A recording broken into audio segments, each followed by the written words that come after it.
नमस्कार जय जगन्नाथ जय मेताणी मु विकी आपको स्वागत करुच्ची आम YouTube channel Odisha tech updates को। आज 11 नवेम्बर 2025 मंगलवार आज दिन भर अनेक गुरुत्वपूर्ण खबर गुड़िक रही चलता नजर पकड़ा। भिडियोटी आरंभ करने पूर्व से गोटे अनुरोध जदि आप प्रथम थर पे आम चैनल को आसते चैनल को सब्सक्राइब करेंगे। जब भिडियोटी भल लगे तेज लाइक करेंगे भूलें। नंबर 1 आगो को बैंक महामिश्रण सबू बैंक मिसी देश में रे 5टी बैंक।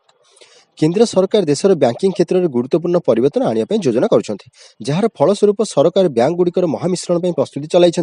देश में बैंक गुड़िकर मिश्रण कर एक विश्वस्तरीय बैंक प्रतिष्ठा करने को केंद्र सरकार योजना कर देश में समस्त बैंक मिश्रण घटाई केवल 5टी बैंक रखा प्रस्ताव सूचना मिली। रिपोर्ट अनुसार नीति आयोग सुपारिश आधार में सरकार छोट सार्वजनिक क्षेत्र बैंक गुड़ी बड़ बैंक सहित मिश्रण करपारती। एपरि हेले Indian overseas bank, central bank of India, bank of Baroda एवं बैंक ऑफ महाराष्ट्र मिश्रण हेब। तेबे यह ग्राहक मानक पई किछिटा समस्या आनी पारे। मिश्रण पर बैंक गुड़ी नूतन बैंक पई समस्त प्रासंगिक डॉक्यूमेंट प्रक्रियाकरण करने को पड़िबो, जहाँ सेमानकर कार्यभार वृद्धि करिवो। भारत एवं विश्वस्तरीय बैंक प्रतिष्ठा लक्ष्य आगक बढ़ुची। उद्देश्य रही बैंक प्रतिष्ठा करने जहाँ भित्तिभूमि मैन्युफैक्चरिंग एवं टेक्नोलोजी भली बृहत आवश्यकता पूरण कर सहित बड़ आकार ऋण दे पारिबो। नंबर 2 आज डिजिटल जनगणना ट्रायल 2027 जनगणना आज परीक्षामूलक भाव आरंभ हो डिजिटल जनगणना। राजधानी भुवनेश्वर समेत कटक, मयूरभंज और नवरंगपुर 30 तारिख जाए चलिबो गणना। भुवनेश्वर महानगर निगम 22 नंबर वार्ड, कटकर 17 नंबर वार्ड, नवरंगपुर तेंतुली खुंटी और मयूरभंज ठाकुर मुंडार हेब प्राक डिजिटल जनगणना। सर्वभारतीय स्तर में 34 लाख शिक्षक करेंगे डिजिटल गणना। डिजिटल प्रक्रिया पेपर नुह मोबाइल ऐप हेब जनगणना। जिला जनगणना तथ्य समन्वय पुस्तक रहिबो। ग्राम सहर जिलार समस्त भित्तिभूमि और नगरीय सुविधा, विस्तृत जनसंख्या संबंधी सामाजिक और अर्थनैतिक सूचना रहिबो। नंबर 3 27 विधानसभा शीतकालीन अधिवेशन प्रथम थर पर गृह को संबोधित कर राष्ट्रपति द्रौपदी मुर्मू। नवेम्बर 27 आरंभ हो पारे विधानसभा शीतकालीन अधिवेशन। प्रथम थर पर विधानसभा अधिवेशन को संबोधित कर राष्ट्रपति द्रौपदी मुर्मू। सूचना देइछन्ति आईन मंत्री पृथ्वीराज हरिचंदन। नवेम्बर शेषर ओडिशा गस्तर आसीपारती राष्ट्रपति से विधानसभा को नुआ रूप में सजा जाउछि। जदिओ राष्ट्रपति गस्तर पूरा कार्यक्रम एपर्यंत आसी नहीं, तेबे विधानसभा गृह में संबोधन पर राज्य सरकार पक्ष प्रस्ताव दि जाइछि। शीतकालीन अधिवेशन अतिरिक्त बजेट उपस्थापन कर सरकार। नुआपड़ा उपनिर्वाचन फलाफल आसिबा परे विधानसभा बसुथुवार अधिवेशन बेस सरगरम हो पारे गुह। नंबर 4 सप्ताह भितर रिपोर्ट दबाकू लोकसभा विधानसभा महिला संरक्षण नहीं केंद्र और राज्य को नोटिस देइछन्ति सुप्रीमकोर्ट। लोकसभा और राज्यसभा महिला संरक्षण दाबी कर सुप्रीमकोर्ट केंद्र और राज्य सरकार को नोटिस जारी कर प्रसंग में 4 सप्ताह मध्य जवाब मागी सुप्रीम अदालत। तेबे राजनीतिक क्षेत्र में महिला 33% संरक्षण दाबी कर परिप्रेक्षी में सरकार लोकसभा और विधानसभा संरक्षण प्रदान करने 2023 मसीह 106तम संविधान संशोधन करथिले। हेले तापरे भी नूतन जनगणना और परवर्ती सीमा निर्धारण समाप्त होगा पर यह संरक्षण कार्यकारी हेब। तेणु यही कारण सरकार यह संशोधन को चैलेंज करा जायछि। चलित वर्ष जुलाई मासरे महिला और शिशु विकास मंत्रालय महिला सशक्तिकरण दिगरे सरकार कार्य संपर्क में गुरुत्वपूर्ण सूचना प्रदान करथिले। मंत्रालय कहिथिला जे सरकार संपूर्ण सरकार और समग्र समाजर अभिमुख्य ग्रहण करछन्ति, जेउथिरे महिला राजनीतिक सशक्तिकरण मध्य अंतर्भुक्त। नंबर 5 T20 विश्वकप फाइनाल हेला भेन्यू। भारत और श्रीलंका 2026 T20 विश्वकप क्रिकेट आयोजन करेंगे। यह विश्वकप सेमीफाइनाल, फाइनाल और उद्घाटनी मैच संपर्क में एक बड़ अपडेट सामना को आसी। विश्वकप प्रथम और शेष मैच अर्थात फाइनाल अहमदाबाद नरेंद्र मोदी स्टाडियम खेल। मुंबई वांखेड़े स्टाडियम गोटे सेमीफाइनाल आयोजन कर। T20 विश्वकप 20टी दल भाग ने और यह फेब्रुआरी 7 रु मार्च 8 पर्यंत खेल। अहमदाबाद नरेंद्र मोदी स्टाडियम पूर्व 2023 एक दिवसीय विश्वकप प्रथम और शेष मैच आयोजन करथिला। जदि पाकिस्तान कि श्रीलंका सेमीफाइनाल को उन्नति हुई तेज गोटे सेमीफाइनाल मैच कोलंबो खेल। अन्य सेमीफाइनाल मुंबई और वांखेड़े खेल। किंतु जदि उभय पाकिस्तान और श्रीलंका सेमी की उन्नति न हुई तेज दुईटी जाक सेमी भारत में खेल। यही परिस्थिति में कोलकाता गोटे सेमीफाइनाल खेल जाई पारे। भारत और श्रीलंका विश्वकप मिलित आयोजन करुछि एवं उभय देशर मोट 7टी स्थान में विश्वकप मैच आयोजन करा। भारत में मैच चेन्नई, दिल्ली, मुंबई, अहमदाबाद और कोलकाता खेल जाई पारिबे। श्रीलंकार मैच 3टी स्थान चयन करा जायछि। रिपोर्ट अनुसार प्रेमदासा स्टाडियम, पालकेल, डाम्बुला और हामन टोटा मध्य गोटे ग्राउंड चयन करा जाई पारे। नंबर 6 एसआई परीक्षा केलेंकारी मामला मास्टरमाइंड शंकर पृष्टि और सुरेश नायक हेब मिछधरा परीक्षा। पुलिस एसआई केलेंकारी मामलार शंकर पृष्टि और सुरेश नायक हेब पॉलीग्राफी टेस्ट। पॉलीग्राफ टेस्ट पर आवेदन करिछि क्राइम ब्रांच। मामलार आज ही शुणाणी हेब। Berhampur JMFC court crime branch पक्षर आवेदन होइथिबा बेले आज कोर्ट यार शुणाणी करिवे। जेरा बेले उभय शंकर पृष्टि और सुरेश नायक सत्य कहूथबा क्राइम ब्रांच संदेह करुछि। ଦୁଇ ଜଣଙ୍କୁ ଗତ 4 ତାରିଖରେ କୋର୍ଟ ଚାଲାଣ କରାଯାଇଛି। ଶଙ୍କର ପୃଷ୍ଟି ଓ ସୁରେଶ ନାୟକ ଏସ୍ଆଇ କେଳେଙ୍କାରୀ ମାଷ୍ଟରମାଇଣ୍ଡ ଗିରଫ ହେବା ଦିନ ଏୟାରପୋର୍ଟରେ ଚାଞ୍ଚଲ୍ୟକର ବୟାନ ଦେଇଥିଲା ଶଙ୍କର। 1000 କୋଟିର କେଳେଙ୍କାରୀ ଖୋଲିବାକୁ କହିଥିଲା, ମାତ୍ର ତଦନ୍ତ ବେଳେ କିଛି ସହଯୋଗ କରୁନଥିଲା କ୍ରାଇମବ୍ରାଞ୍ଚ ଅଧିକାରୀ ସୂଚନା ଦେଇଛନ୍ତି, ଯାହାକୁ ନେଇ ତାର ପଲିଗ୍ରାଫ ଟେଷ୍ଟ ନେଇ ଆବେଦନ ହୋଇଛି। ନମ୍ବର 7, ଜବାହରଲାଲ ନେହେରୁ ଷ୍ଟାଡିୟମ ଭଙ୍ଗାଯିବ, ନିର୍ମାଣ ହେବ ସ୍ପୋର୍ଟସ ସିଟି। ଦେଶର ରାଜଧାନୀ ନୂଆଦିଲ୍ଲୀର ପ୍ରସିଦ୍ଧ ଜବାହରଲାଲ ନେହେରୁ ଷ୍ଟାଡିୟମକୁ ଭାଙ୍ଗିବା କାମ ଖୁବ୍ ଶୀଘ୍ର ଆରମ୍ଭ ହେବ। କ୍ରୀଡ଼ା ମନ୍ତ୍ରଣାଳୟର ସୂତ୍ରରୁ ପ୍ରକାଶ, ଏହି ସ୍ଥାନରେ ଏକ କ୍ରୀଡ଼ା ସହର ବା ସ୍ପୋର୍ଟସ ସିଟି ନିର୍ମାଣ କରାଯିବ। ମନ୍ତ୍ରଣାଳୟ ସ୍ପୋର୍ଟସ ସିଟି ପାଇଁ ଏକ ସମ୍ପୂର୍ଣ୍ଣ ବ୍ଲୁ ପ୍ରିଣ୍ଟ ମଧ୍ୟ ପ୍ରସ୍ତୁତ କରିଛି। ଏହି ସ୍ପୋର୍ଟସ ସିଟି ବିଶ୍ୱସ୍ତରୀୟ ଭିତ୍ତିଭୂମି ସହିତ ନିର୍ମିତ ହେବ ଏବଂ ଏଥିରେ ପ୍ରମୁଖ କ୍ରୀଡ଼ା ପାଇଁ ସୁବିଧା ରହିବ। ଦିଲ୍ଲୀର ଜବାହରଲାଲ ନେହେରୁ ଷ୍ଟାଡିୟମ ଅନେକ ଜାତୀୟ ଏବଂ ଆନ୍ତର୍ଜାତିକ ପ୍ରତିଯୋଗିତା ଆୟୋଜନ କରିଛି। ସୂତ୍ର ଅନୁଯାୟୀ କ୍ରୀଡ଼ା ମନ୍ତ୍ରଣାଳୟ ଏବେ ଏହାକୁ ଏକ ସ୍ପୋର୍ଟସ ସିଟିରେ ପରିଣତ କରିବାକୁ ନିଷ୍ପତ୍ତି ନେଇଛି। ଏହି ପ୍ରକଳ୍ପକୁ ଚୂଡ଼ାନ୍ତ କରିବା ପାଇଁ ମନ୍ତ୍ରଣାଳୟର କାତାର ଏବଂ ଅଷ୍ଟ୍ରେଲିଆ କ୍ରୀଡ଼ା ସହରଗୁଡ଼ିକର ସମୀକ୍ଷା କରୁଛି। ସେସବୁ ସ୍ପୋର୍ଟସ ସିଟିରେ ଅନେକ ଆନ୍ତର୍ଜାତୀୟ ମ୍ୟାଚ୍ ଅନୁଷ୍ଠିତ ହୋଇଛି ଏବଂ ସମସ୍ତ ବିଶ୍ୱସ୍ତରୀୟ ସୁବିଧା ଉପଲବ୍ଧ ଅଛି। ମନ୍ତ୍ରଣାଳୟର ଦଳ ଷ୍ଟାଡିୟମ ସମୀକ୍ଷା କରିବା ପରେ ଏହି ଏକ ରିପୋର୍ଟ ପ୍ରସ୍ତୁତ କରିବେ। ପରବର୍ତ୍ତୀ ପର୍ଯ୍ୟାୟରେ ନେଇ ପଦକ୍ଷେପ ଗ୍ରହଣ କରାଯିବ। ନମ୍ବର 8, ଖରାପ ପାଗ କାରଣରୁ ସ୍ଥଗିତ ହେଲା ନାସାର ମହାକାଶ ଅଭିଯାନ। ମିଶନ ମଙ୍ଗଳର କେବେ ହେବ ପରବର୍ତ୍ତୀ ଉତ୍କ୍ଷେପଣ ସ୍ପଷ୍ଟ କରାଯାଇ ନାହିଁ। ଖରାପ ପାଣିପାଗ କାରଣରୁ ସ୍ଥଗିତ ହେଲା ନାସାର ମିଶନ ମଙ୍ଗଳ। କେବେ ହେବ ପରବର୍ତ୍ତୀ ଉତ୍କ୍ଷେପଣ କରାଯାଇ ନାହିଁ ସ୍ପଷ୍ଟ। ବ୍ଲୁ ଅରିଜିନ୍ ପକ୍ଷରୁ ରବିବାର ବିଳମ୍ବିତ ରାତିରେ ଏହି ସୂଚନା ଦିଆଯାଇଛି। ମଙ୍ଗଳ ଗ୍ରହକୁ ଯାତ୍ରାର ପ୍ରଥମ ପଦକ୍ଷେପରେ ନାସାର 2 ମହାକାଶ ଯାନ ପଠାଇବାକୁ ସ୍ଥିର କରାଯାଇଥିଲା। ଭାରୀ ଉଠାଣ ଯାନଟି ଆମେରିକୀୟ ସମୟ 2:45ରେ ଫ୍ଲୋରିଡାର କେପ୍ କାନାଭେରାଲ ସ୍ପେସ୍ ଫୋର୍ସ ଷ୍ଟେସନରୁ ଉଡ଼ାଣ ଭରିବାର ଥିଲା, କିନ୍ତୁ ଖରାପ ପାଗ ଯୋଗୁଁ 2 ଘଣ୍ଟାର କମ୍ ଲଞ୍ଚ ୱିଣ୍ଡୋ ମଧ୍ୟରେ ଏକାଧିକ ହୋଲ୍ଡ ଜାରି କରାଯାଇଥିଲା। ଶେଷରେ ବ୍ଲୁ ଅରିଜିନ୍ ପ୍ରାୟ 4:13 ଉତ୍କ୍ଷେପଣ ବାତିଲ କରାଯାଇଥିବା ଘୋଷଣା କରିଥିଲା। ଏହି ଦୁଇଟି ଉପଗ୍ରହକୁ 2027 ସୁଦ୍ଧା ମଙ୍ଗଳ ଗ୍ରହର କକ୍ଷପଥରେ ଅବସ୍ଥିତ କରାଯିବା ସହ ଲାଲ ଗ୍ରହ ବିଷୟରେ ଅଧିକ ତଥ୍ୟ ହାସଲ କରିବାକୁ ଲକ୍ଷ୍ୟ ରଖିଛି ନାସା। ନମ୍ବର 9, ନଭେମ୍ବର 27ରୁ ବିଧାନସଭା ଶୀତ ଅଧିବେଶନ। ଚଳିତ ନଭେମ୍ବର 27 ତାରିଖରୁ ଆରମ୍ଭ ହୋଇପାରେ ବିଧାନସଭା ଶୀତ ଅଧିବେଶନ। ଏନେଇ ରାଜ୍ୟ ପୂର୍ତ୍ତ ଆଇନ ଓ ଅବକାରୀ ମନ୍ତ୍ରୀ ପୃଥ୍ୱୀରାଜ ହରିଚନ୍ଦନ ସୂଚନା ଦେଇଛନ୍ତି। ବିଧାନସଭାର ଶୀତ ଅଧିବେଶନରେ ମୁଖ୍ୟମନ୍ତ୍ରୀ ତଥା ଅର୍ଥମନ୍ତ୍ରୀ ମୋହନ ଚରଣ ମାଝୀ ଅତିରିକ୍ତ ବଜେଟ୍ ଉପସ୍ଥାପନ କରିବାର ସମ୍ଭାବନା ରହିଛି। ନୂଆପଡ଼ା ଉପନିର୍ବାଚନ ପରେ ବିଧାନସଭାର ଶୀତ ଅଧିବେଶନ ବସିବ ବୋଲି ସୂଚନା ମିଳିଛି। ଗୁରୁତ୍ୱପୂର୍ଣ୍ଣ କଥା ହେଲା, ଏଥର ବିଧାନସଭା ଶୀତ ଅଧିବେଶନକୁ ସମ୍ବୋଧନ କରିପାରନ୍ତି ରାଷ୍ଟ୍ରପତି ଦ୍ରୌପଦୀ ମୁର୍ମୁ। ତେବେ ଯଦି ରାଷ୍ଟ୍ରପତି ଦ୍ରୌପଦୀ ମୁର୍ମୁ ରାଜ୍ୟ ବିଧାନସଭାକୁ ସମ୍ବୋଧିତ କରନ୍ତି, ତେବେ ଏହା ରାଜ୍ୟର ବିଧାନସଭା ଇତିହାସରେ ଉଦାହରଣ ସୃଷ୍ଟି ହେବ। ତେବେ ନଭେମ୍ବର 27 ତାରିଖରୁ ବିଧାନସଭାର ଶୀତକାଳୀନ ଅଧିବେଶନ ଆରମ୍ଭ ହେଲା। ଶୀତ ଅଧିବେଶନ ସରଗରମ ହେବ ବୋଲି ଅନୁମାନ କରାଯାଉଛି। ବିଭିନ୍ନ ପ୍ରସଙ୍ଗରେ ବିରୋଧୀମାନେ ସରକାରକୁ ଘେରିବା ନେଇ ଅନୁମାନ କରାଯାଉଛି। ଖାସ୍ କରି ଶୀତ ଅଧିବେଶନ ବସିବା ବେଳକୁ ନୂଆପଡ଼ା ଉପନିର୍ବାଚନ ସରିଥିବ ଆଉ ନୂଆପଡ଼ା ନିଜର ନୂଆ ବିଧାୟକ ପାଇସାରିଥିବ। ତେଣୁ ବିଧାନସଭା ଶୀତ ଅଧିବେଶନ ସରଗରମ ହୋଇପାରେ ବୋଲି ଚର୍ଚ୍ଚା ହୋଇଛି। ଏନେଇ ରାଷ୍ଟ୍ରପତି ଦ୍ରୌପଦୀ ମୁର୍ମୁଙ୍କର କାର୍ଯ୍ୟସୂଚୀ ଖୁବ୍ ଶୀଘ୍ର ଆସିପାରେ ବୋଲି କୁହାଯାଉଛି। ନମ୍ବର 10, ONGCରେ 2623 ପଦ ଖାଲି, କେବଳ ସାକ୍ଷାତକାର ଆଧାରରେ ହେବ ସିଲେକ୍ସନ। ସରକାରୀ ଚାକିରି ପାଇଁ ପ୍ରସ୍ତୁତ ଚଳାଇଥିବା ଆଶାୟୀ ପାଇଁ ଆସିଛି ଏକ ବଡ଼ ଖବର।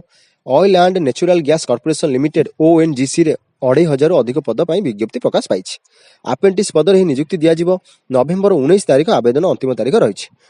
ONGCର ଅଫିସିଆଲ ୱେବସାଇଟ୍ http://ONGCindia.co.in କୁ ଯାଇ ପ୍ରାର୍ଥୀମାନେ ଆବେଦନ କରିପାରିବେ। ଏହି ଭର୍ତ୍ତି ମାଧ୍ୟମରେ ମୋଟ 2623ଟି ପଦ ପୂରଣ କରାଯିବ। ଉତ୍ତର କ୍ଷେତ୍ରରେ 165, ପଶ୍ଚିମ କ୍ଷେତ୍ରରେ 856, ମୁମ୍ବାଇ ସେକ୍ଟରରେ 569, ପୂର୍ବ କ୍ଷେତ୍ରରେ 485, ଦକ୍ଷିଣ କ୍ଷେତ୍ରରେ 322, କେନ୍ଦ୍ରୀୟ କ୍ଷେତ୍ରରେ 253ଟି ପଦ ଖାଲି ରହିଛି। ଏହି ପଦ ପାଇଁ ଆବେଦନ କରିବାକୁ ହେଲେ ପ୍ରାର୍ଥୀ ଡିପ୍ଲୋମା ଟ୍ରେଡ୍ସ ପାସ୍ କରିଥିବା ସହ 3 ବର୍ଷ ଇଞ୍ଜିନିୟରିଂ ଡିପ୍ଲୋମା ଓ ପ୍ରାସଙ୍ଗିକ କ୍ଷେତ୍ରରେ ସ୍ନାତକ ଡିଗ୍ରୀ କରିଥିବା ଆବଶ୍ୟକ। ସର୍ବନିମ୍ନ ବୟସ 18 ଓ ସର୍ବାଧିକ ବୟସ 24 ବର୍ଷ ହୋଇଥିବା ଆବଶ୍ୟକ। SC STଙ୍କ ପାଇଁ ସର୍ବାଧିକ ବୟସ 29, OBCଙ୍କ ପାଇଁ ସର୍ବାଧିକ ବୟସ 27 ବର୍ଷ, ଦିବ୍ୟାଙ୍ଗଙ୍କ ପାଇଁ ସର୍ବାଧିକ 34 ବର୍ଷ ରହିଛି। ଏଥିରେ କୌଣସି ପରୀକ୍ଷା ହେବ ନାହିଁ, କେବଳ ଇଣ୍ଟରଭ୍ୟୁ ଆଧାରରେ ପ୍ରାର୍ଥୀଙ୍କୁ ଚୟନ କରାଯିବ। ଅଫିସିଆଲ ୱେବସାଇଟ୍ nats.education.government.in ବା www.apprenticesitesindia.government.in କୁ ଯାଇ ଆବେଦନ କରିପାରିବେ।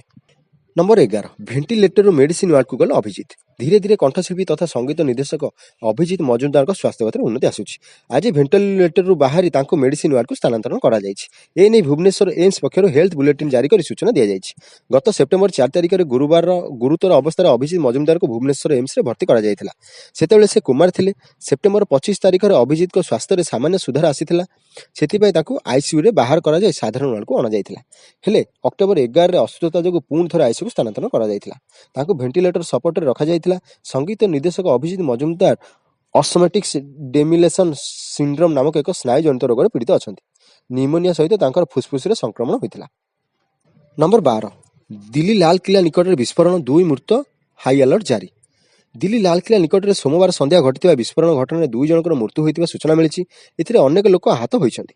ସେମାନଙ୍କୁ ଉଦ୍ଧାର କରି ଡାକ୍ତରଖାନାରେ ଭର୍ତ୍ତି କରିବାକୁ ପୋଲିସ ଓ ଅଗ୍ନିଶମ ବାହିନୀ ପଦକ୍ଷେପ ନେଇଛନ୍ତି। ବିସ୍ଫୋରଣ ପଛରେ କାହାର ହାତ ରହିଛି ତାହା ଜଣାପଡ଼ି ନଥିବା ବେଳେ ଦିଲ୍ଲୀରେ ହାଇ ଆଲର୍ଟ ଜାରି କରାଯାଇଛି। ପୁରୁଣା ଦିଲ୍ଲୀରୁ ଲାଲକିଲ୍ଲା ନିକଟରେ ରହିଥିବା ଏକ କାରରେ ଏହି ଭୟଙ୍କର ବିସ୍ଫୋରଣ ଘଟିଥିବା ସୂଚନା ମିଳିଛି। ବିସ୍ଫୋରଣର କାରଣ ଜଣାପଡ଼ି ନାହିଁ। ବିସ୍ଫୋରଣ ପରେ ଅନ୍ୟ 3ଟି କାରରେ ନିଆଁ ଲଗାଯାଇଥିଲା। ଏହା ଆତଙ୍କୀ କାର୍ଯ୍ୟକଳାପ କି ଅନ୍ୟ କିଛି ତାହା ସ୍ପଷ୍ଟ ହୋଇନାହିଁ। ପୁଲିସ ଘଟଣାର ତଦନ୍ତ ଚଳାଇଛି। ନମ୍ବର 13 ଚାଷୀଙ୍କୁ ଆତ୍ମନିର୍ଭର କରିବା ସରକାରଙ୍କର ଲକ୍ଷ୍ୟ, କହିଲେ କେନ୍ଦ୍ରମନ୍ତ୍ରୀ।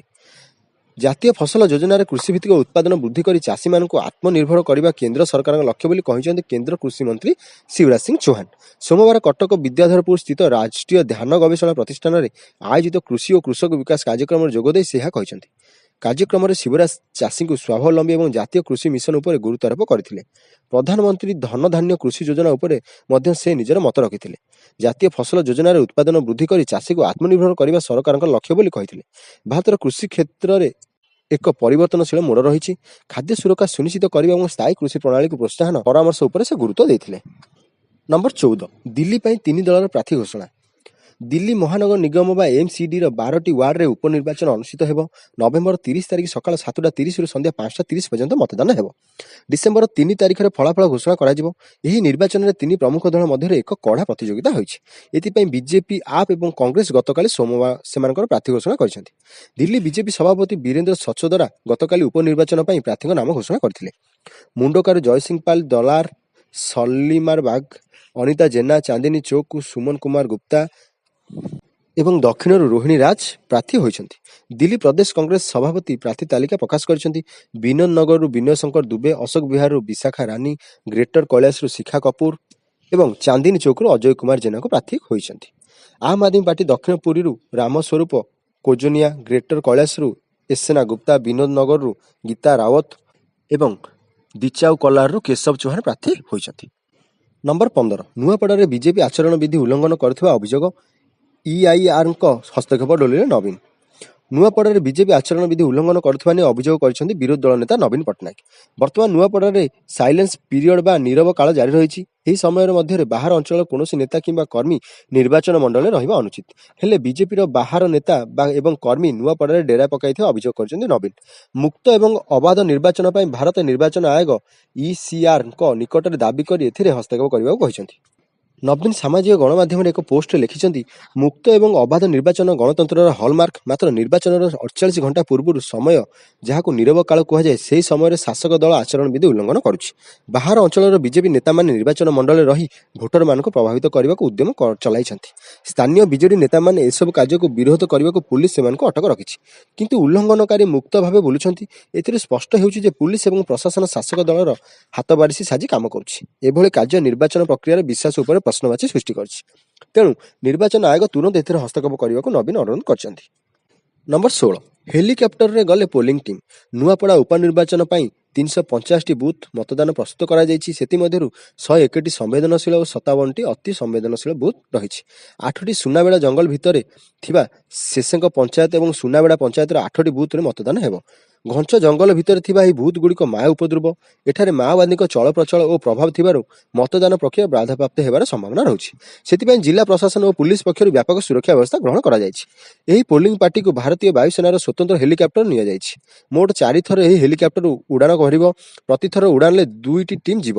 ସେଠାରେ ଟିମ୍ ପହଞ୍ଚିବା ପରେ CRPF, BSF ଓ ଓଡ଼ିଶା ପୁଲିସର SOG କମାଣ୍ଡୋ ତାଙ୍କୁ ସୁରକ୍ଷା ପ୍ରଦାନ କରି ବୁଥ୍ ନେଇଯିବେ। ସୁନାବେଡ଼ାରେ ଜିଓ ମୋବାଇଲ ନେଟୱାର୍କ କାମ କରୁନଥିବାରୁ ପ୍ରତି ଟିମ୍କୁ ଗୋଟିଏ ଲେଖାଏଁ ସିମ୍ ପ୍ରଦାନ କରାଯାଇଛି। ପୋଲିଂ ଟିମ୍କୁ ପ୍ରତି 1 ଘଣ୍ଟାରେ ଫୋନ୍ କରି ସୁବିଧା ଅସୁବିଧା ବୁଝାଯିବ। ନମ୍ବର 17 ଖାଦ୍ୟରେ ବିଷ ମିଶାଇବାର ଆତଙ୍କବାଦୀ ଷଡ଼ଯନ୍ତ୍ର, ଖୁଲାସା କଲା ଗୁଜରାଟର ATS। ଅହମ୍ମଦାବାଦରୁ ଗିରଫ ହୋଇଥିବା 3 ଜଣ ସନ୍ଦିଗ୍ଧ IS ଆତଙ୍କବାଦୀ ସମ୍ପର୍କରେ ଆସିଛି ଚାଞ୍ଚଲ୍ୟକର ତଥ୍ୟ। ସେମାନଙ୍କ ମଧ୍ୟରୁ ଜଣେ ହେଉଛନ୍ତି ଡାକ୍ତର। ସେ ବଜାରର ଖାଦ୍ୟ ପଦାର୍ଥରେ ବିଷ ମିଶାଇବାକୁ ଷଡ଼ଯନ୍ତ୍ର କରିଥିଲା ବୋଲି ସୂଚନା ମିଳିଛି। ଏଥିପାଇଁ ସେ ରିସିନ୍ ନାମକ ଏକ ଅତ୍ୟନ୍ତ ବିଷାକ୍ତ ରାସାୟନିକ ପଦାର୍ଥ ପ୍ରସ୍ତୁତ କରୁଥିଲା। 3ଟି ସହରରେ ଖାଦ୍ୟ ମାର୍କେଟରେ ସର୍ଭେ ଚାଲିଥିଲା। ଗତ 6 ମାସ ଭିତରେ ସେ ଦିଲ୍ଲୀର ଆଦମପୁର ମଣ୍ଡି, ଅହମ୍ମଦାବାଦର ନରୋଦା ଫଳ ମାର୍କେଟ ଏବଂ ଲକ୍ଷ୍ନୌର RSS ଅଫିସ ରେକି କରିଥିଲେ। ଏହି ସବୁ ସ୍ଥାନରେ ପ୍ରବଳ ଜନଗହଳି ହୋଇଥାଏ। ଅଭିଯୁକ୍ତଙ୍କର ନାଁ ହେଲା ଅହମ୍ମଦ ମହିଉଦ୍ଦିନ ସଇଦ। ଜଡ଼ା ମଞ୍ଜିରୁ ଏହି ରିସିନ୍ ପ୍ରସ୍ତୁତ କରିବାକୁ ସେ ଯୋଜନା କରିଥିଲେ। ଅଧିକ ପରିମାଣରେ ଏହା ବ୍ୟବହାର କଲେ ଜଣକର ମୃତ୍ୟୁ ହୋଇପାରେ। ତେବେ ଏପରି ଷଡ଼ଯନ୍ତ୍ର ଆଗରୁ କେହି କରିଥିବାର ସୂଚନା ନାହିଁ ବୋଲି କହିଛି ପୋଲିସ। ତାଙ୍କୁ ମିଳିଥିବା ସାମଗ୍ରୀକୁ ନେଇ ଏ ପୋଲିସ ତଦନ୍ତ କରୁଛି। କେଉଁଠି ଏସବୁ ସାମଗ୍ରୀ ସେ ଆଣିଥିଲା ଏବଂ କ'ଣ କ'ଣ ପରୀକ୍ଷା ନିରୀକ୍ଷା କରିଥିଲା। ସେ ଚୀନରୁ MBBS କରିଥିଲା। ISର ସ୍ଥାନୀୟ ମୁଖ୍ୟ ସହିତ ଯୋଗାଯୋଗରେ ଥିଲା। ଶହୀଦ ହାଇଦ୍ରାବାଦର ହୋଇଥିବା ବେଳେ ଗିରଫ ହୋଇଥିବା ବାକି 2 ଜଣ ଆଜାଦ ସୁଲିୟାନ ଶେଖ ଓ ମହମ୍ମଦ ସୁହେଲ ମହମ୍ମଦ ସଲେଇ ଉତ୍ତରପ୍ରଦେଶର। ଗତକାଲି ଏହି 3 ଜଣଙ୍କୁ ଅହମ୍ମଦାବାଦରୁ ଗିରଫ କରିଥିଲା। ଏମାନେ ସମସ୍ତ ସ୍ଲିପର ସେଲ୍ ଭାବେ କାମ କରୁଥିଲେ। ବର୍ଷେ ହେଲା ATSର ରାଡାରରେ ଥିଲେ ଏମାନେ। ପକ୍କା ପ୍ରମାଣ ମିଳିବା ପରେ ଗିରଫ କରାଯାଇଛି। ନମ୍ବର 18 କାଳିଆ ଦର୍ଶନରୁ ବଞ୍ଚିତ ହୋଇଛନ୍ତି ପୁରୀବାସୀ। କାଳିଆ ଦର୍ଶନରୁ ବଞ୍ଚିତ ହେଉଛନ୍ତି ପୁରୀବାସୀ। ପର୍ବପର୍ବାଣୀରେ ଭିଡ଼ ଯୋଗୁଁ ଲାଗି ରହୁଛି କଟକଣା। ମହାପ୍ରଭୁଙ୍କ ଦର୍ଶନ ଓ ମହାପ୍ରସାଦ ପାଇବାରେ ହେଉଛି ସମସ୍ୟା। ହୁଳୁହୁଳି ଜନ ଅସନ୍ତୋଷ। ପୁଣି 2018 ଦଙ୍ଗା ସ୍ଥିତି ସୃଷ୍ଟି ହେଲା ଆଶଙ୍କା। ବର୍ଷକ 365 ଦିନ ମହାପ୍ରଭୁଙ୍କ ଦର୍ଶନ ପାଇଁ ଶ୍ରୀକ୍ଷେତ୍ରରେ ଜମୁଛି ଗହଳି। ଭିଡ଼ ନିୟନ୍ତ୍ରଣ ପାଇଁ ପ୍ରଶାସନ ପକ୍ଷରୁ ଲାଗିଛି କଟକଣା। ଏହି କଟକଣା ଭିତରେ ସମସ୍ୟା ହେଉଛନ୍ତି ପୁରୀବାସୀ। ପୂର୍ବରୁ ଆଧାରର ପରିଚୟ ପତ୍ର ଦେଖାଇ ମନ୍ଦିର ଭିତରକୁ ପ୍ରବେଶ ଅନୁମତି ଦିଆଯାଉଥିଲା, ହେଲେ ବର୍ତ୍ତମାନ ସେହି ସୁବିଧା ନାହିଁ। ଫଳରେ ମହାପ୍ରଭୁଙ୍କ ଦର୍ଶନ ଓ ମହାପ୍ରସାଦ ପାଇବାରେ ସ୍ଥାନୀୟ ଲୋକଙ୍କ ସମସ୍ୟା ଭୋଗିବାକୁ ପଡୁଛି। ଏ ନେଇ ପୁରୀବାସୀ କ୍ଷୋଭ ପ୍ରକାଶ କରିଥିବା ବେଳେ ତୁରନ୍ତ ସ୍ଥାୟୀ ବ୍ୟବସ୍ଥା କରିବାକୁ ଦାବି କରିଛନ୍ତି। ନମ୍ବର 19 ଜମୁଛି କଟକ ଐତିହାସିକ ବାଲିଯାତ୍ରା। ଆଜି ଷଷ୍ଠ ଦିନରେ ଖଚାଖଚ ଭିଡ଼। କଟକ ଐତିହାସିକ ବାଲିଯାତ୍ରାର ଆଜି ହେଉଛି ଷଷ୍ଠ ଦିନ। କିଣା ବିକା ସହ ଚଟପଟି ଖାଦ୍ୟର ମଜା ଲୁଟିବାକୁ ପରିବାର ସହ ଛୁଟି ଆସୁଛନ୍ତି ଲୋକେ। ଗତକାଲି ରବିବାର ଥିବାରୁ ଆମିଷ ଷ୍ଟଲ ସମେତ ବିଭିନ୍ନ ଖାଦ୍ୟ ସାମଗ୍ରୀ ଦୋକାନରେ ଭିଡ଼ ଜମିଥିବା ଦେଖିବାକୁ ମିଳିଥିଲା। ଚଳିତ ବର୍ଷ ଯାତ୍ରାର ଆକର୍ଷଣୀୟ ସାଜିଛି ଓମାରର କାଶ୍ମୀର ଷ୍ଟଲ। କାଶ୍ମୀରର ଶ୍ରୀନଗର ଅଞ୍ଚଳରୁ ଏହି ଶାଲ ଆଣିଛନ୍ତି ବ୍ୟବସାୟୀ। 1.5 ଲକ୍ଷ ଟଙ୍କା ଯାଏଁ ଏଠାରେ ଶାଲ ଉପଲବ୍ଧ ହେଉଛି। କାଶ୍ମୀର ଉଲ୍ଲେର ବୁଣା ଯାଇଥିବା ଏହି ଶାଲର ଚାହିଦା ଅଧିକ ଥିବା କହିଛନ୍ତି ବ୍ୟବସାୟୀ। ଚଳିତ ବର୍ଷ ତଳ ପଡ଼ିଆରେ ଖଚାଖଚ ଭିଡ଼ ଜମୁଥିବା ବେଳେ ଉପର ପଡ଼ିଆ ଖାଁ ଖାଁ ପଡ଼ିଛି। ଚଳିତ ବର୍ଷ 2600 ଷ୍ଟଲ ପଡ଼ିଛି। ପ୍ରତ୍ୟେକ ଦିନ ବଲିଉଡ ଓ ଅଲିଉଡ କଳାକାର ଧୁମ୍ ମଚାଉଛନ୍ତି। ଆଜି ମଧ୍ୟ ସନ୍ଧ୍ୟା ନଇଲେ ଭିଡ଼ ଜମିବ। ସୁରକ୍ଷିତ ସଚେତନ ରହି ଯାତ୍ରାକୁ ଉପଭୋଗ କରିବାକୁ ଲୋକଙ୍କୁ ଅପିଲ କରିଛି ପ୍ରଶାସନ। ନମ୍ବର 20 ଆସନ୍ତା 17 ତାରିଖରେ ଲଘୁଚାପ ସମ୍ଭାବନା। ପ୍ରଭାବ ଓଡ଼ିଶା ଉପରେ ରହିନପାରେ। ଆସନ୍ତା 17 ତାରିଖରେ ଲଘୁଚାପ ସମ୍ଭାବନା। ଦକ୍ଷିଣ ବଙ୍ଗୋପସାଗରରେ ଲଘୁଚାପ କ୍ଷେତ୍ର ସୃଷ୍ଟି ନେଇ ପୂର୍ବାନୁମାନ କରିଛନ୍ତି ଆନ୍ତର୍ଜାତିକ ପାଣିପାଗ ବିଜ୍ଞାନୀ ଜାସନ ନିକ୍ସଲ। ଏହାର ପ୍ରଭାବରେ ଆନ୍ଧ୍ରପ୍ରଦେଶ, ତାମିଲନାଡୁ, ପୁଦୁଚେରୀ ଏବଂ କେରଳରେ ବର୍ଷା ହୋଇପାରେ। ତେବେ ଲଘୁଚାପର ପ୍ରଭାବ ଓଡ଼ିଶାରେ କ'ଣ ରହିବ ତା ଉପରେ ନଜର ରହିଛି। ସେହିପରି 14 ତାରିଖରେ ଦକ୍ଷିଣ ପଶ୍ଚିମ ବଙ୍ଗୋପସାଗରରେ ଏକ ଲୋ ପ୍ରେସର ନେଇ ପୂର୍ବାନୁମାନ କରିଥିଲା ପାଣିପାଗ ବିଭାଗ। ଆଜି ପାଇଁ ଏତିକି। ଦେଖାହବ ପରବର୍ତ୍ତୀ ଭିଡ଼ିଓରେ। ଆପଣ ଭଲ ପାଇବା ଦେବେ। ପ୍ରଥମ ଥର ପାଇଁ ଆମ ଚ୍ୟାନେଲକୁ ଆସିଥିଲେ ଚ୍ୟାନେଲଟିକୁ ସବସ୍କ୍ରାଇବ୍ କରିବେ ଏବଂ ଭିଡ଼ିଓଟି ଭଲ ଲାଗିଥିଲେ ଲାଇକ୍ କରିବାକୁ ଭୁଲିବେନି। ନମସ୍କାର, ଜୟ ଜଗନ୍ନାଥ।